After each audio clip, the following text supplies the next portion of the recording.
Cool.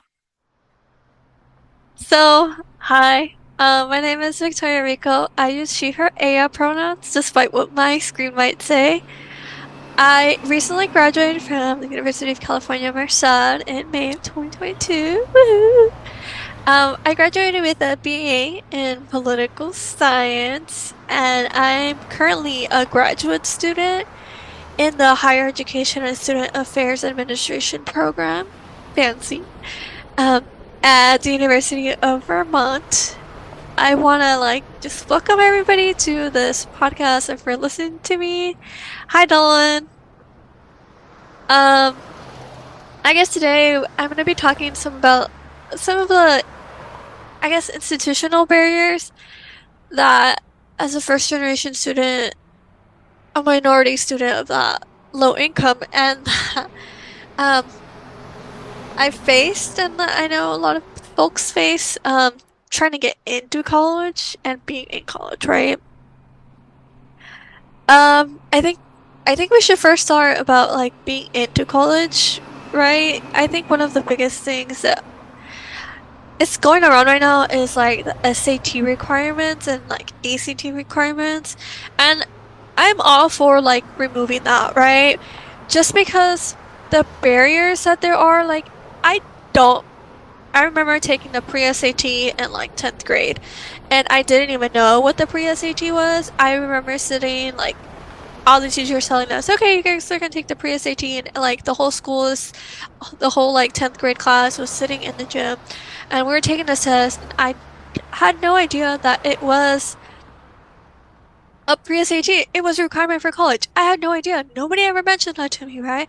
They're just like, it's a test. It's really important. You do really good, and try your best. And I didn't even know what to study for, if I'll be honest with you, and I just took it because I had to, right? And then coming to find out a couple months later, hey, this is your score. And I'm sitting there oh crap, I did really, really bad, right? And then realizing, oh, by the way, you have to get a really good grade if you want to even go to college or consider going into college. And I'm just like, oh, wait, what? I was always told oh, you're gonna go to college, great, you're so smart. And I was always in these programs, oh, you're gonna go to college, great. How do I get there? Right? Something first generation, minority student I had to face. I was just how do I get there? How do I pay for this? I didn't know I had to pay for this. Thank God for waivers, right? And if it weren't for those waivers, I don't think I would have paid for the SAT, if I'll be honest with you, because babysitting my nephew was not cutting it, right?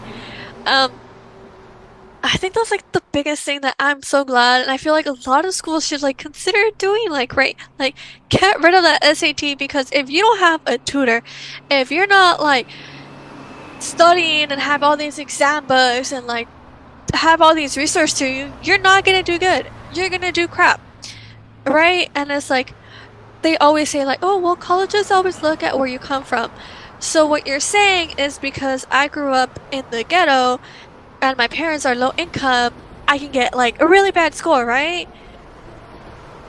It's you're setting up first generation minority students to accept failure right away and just be well, you're just not as smart as the other kids. No, it's not that we're not as smart, it's just that we don't have the resources as other students, right? Um, and that was always a big issue for me, and I feel schools just need to cut it. Cut it. Um, and it's something that we can do. I mean, we've already done it in California. A lot of colleges are not gonna require the SAT or ACT, I think for the class of 2024, 2025. Don't quote me. Um, it's a really amazing work. That way you don't put the pressure on students to be so high achieving and to focus more on building themselves, being resilient, being members of the community versus trying to strive for perfect grades and memorizing everything and then taking the exam and then totally forgetting everything, because that's how I felt taking the SAT, right? I feel another big thing that we should talk about is the financial aid application. The whole college application process is just a lot for students to handle, especially when you don't have resources. I remember sitting in financial aid, like I didn't even know I had like a mentor kind of advisor and who was like kind of like, "Hey, you should do this." I'd be like, "What is that? What is FAFSA? How do I do this?" And then they're like, "Oh, it's your parents' taxes." Like, yeah, they just went through the process of they definitely knew what like FAFSA was and what financial aid looked like and stuff like that. And I was just there kind of like, I have no idea what I'm doing. And I remember they were just like, input these numbers. This is where you get from this line. Like, and I was just kind of like, okay, I can put numbers in, and then not realizing what I was doing at the time. And that really affected me just going into college, right? Because unfortunately for me, my parents' income was reported as having to make like 90 grand. And my parents don't make that. My parents made like 45 combined. But because my mom had won a lawsuit like a couple years prior because she was injured at work, it was counted as income. And I wish I would have known, like, hey, maybe you should wait a year so that you don't have to pay anything at all, right? And I feel like I wish colleges would find a way to make FAFSA more accessible, right? Like, you hear about all these workshops and stuff about FAFSA, but like, these workshops aren't being talked about in low income, like, schools and areas and the ghettos. They're not, right? And it's sad because college recruiters or any like college campuses, they don't want to go to these schools, right? They don't want to do the work and effort. They don't want to have like their college counselor or counselor, any counselor, right? Focus on getting these students the applications or telling them about them in the first place. And it's just so sad because I feel like it should be a requirement that all schools talk about colleges, especially like public schools, right? We don't have any requirements for any of that. It's just like go to school, right? And I feel like there should be a mandatory kind of like, hey, talk about college. Make sure you talk about the requirements for getting into college, what the applications look like to get into colleges, right? And I just wish there was something that we could do, and there probably is something that we could do, and maybe it's just about like forming like a coalition and like going to these schools and like telling them, hey, I want students to be educated on this. And it's so sad because it's always the low income minority students who are being neglected, right? They're the ones like, they can be the working class. Why can't they be also the educated class?